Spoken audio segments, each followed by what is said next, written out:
הקולות אותם הם מייצגים, הקולות אותם הם מבטאים, מייצגים את העמדה הדומיננטית במפלגה הדמוקרטית ובפועלו של ממשל ביידן. בעת הזו במיוחד, מדובר בתזכורת משמעותית למחויבות של שותפינו הדמוקרטיים בארצות הברית, למדינת ישראל כמדינה יהודית ודמוקרטית. בבקשה. Hi, I'm John Fetterman, and I'm in my office here in Washington, D.C. And of course, you recognize these behind me. And of course, that's the hostages. And immediately after they were taken after the October 7th attack, I really believe that this is really important that we represent that and we talk about that and we never forget that. And that's why we've put them up on our wall. And I'm going to keep talking about that until everyone is brought back home. And I can't imagine the kinds of trauma that was visited on October 7th. And I also believe that we really need to maintain a very consistent and very moral voice for Israel, and that's what I've done and what I'm going to continue to do about that. Right now, as this video is being filmed, there's campus protests rampant all across our nation, and I don't understand a lot of all of these things. We can never forget that Hamas started this and that they killed, tortured, maimed, and raped 1,100 innocent Israeli citizens. I couldn't end that war. Joe Biden couldn't end this war.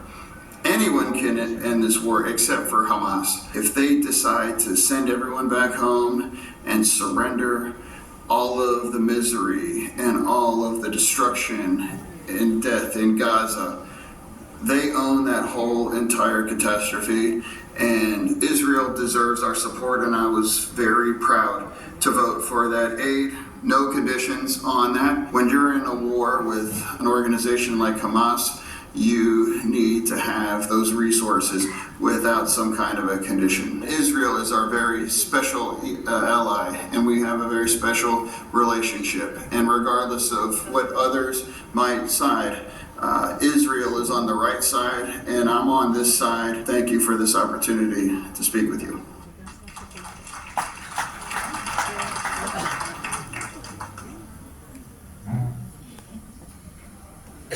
Hello everyone, it's Congressman Jamie Raskin from the beautiful state of Maryland in the United States, and I'm calling in just to send my solidarity and fraternal greetings to my friends at the Berl Katznelson Center conference. I know there are more than 1,000 people who've assembled there at this pivotal moment in the life of Israel and in the history of the Middle East.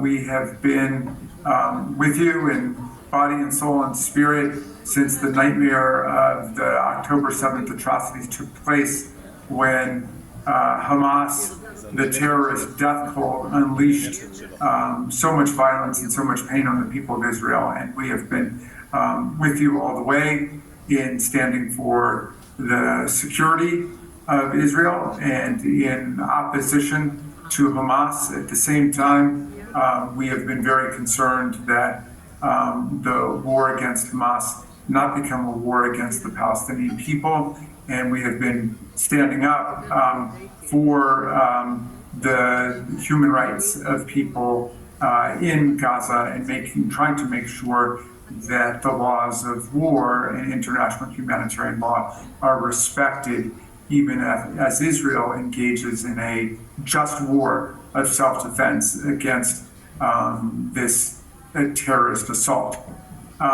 So these are very difficult and hard times, and these are very tricky issues to navigate, but we know that you are very much the heirs to the humanistic and progressive and liberal tradition in Israel, and we know that you will stand up for the highest values and ideals of the nation, and you will stand down the extremists and the fanatics of all sides there and work to defend democracy, the rule of law, and human rights in Israel and throughout the region. So thank you for what you're doing.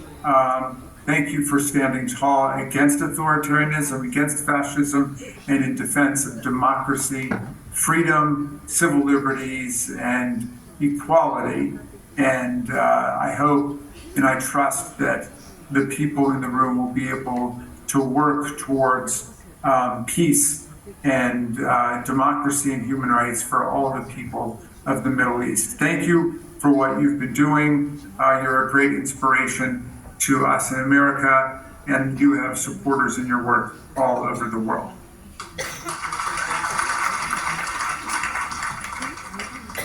למושב הבא, הכרעה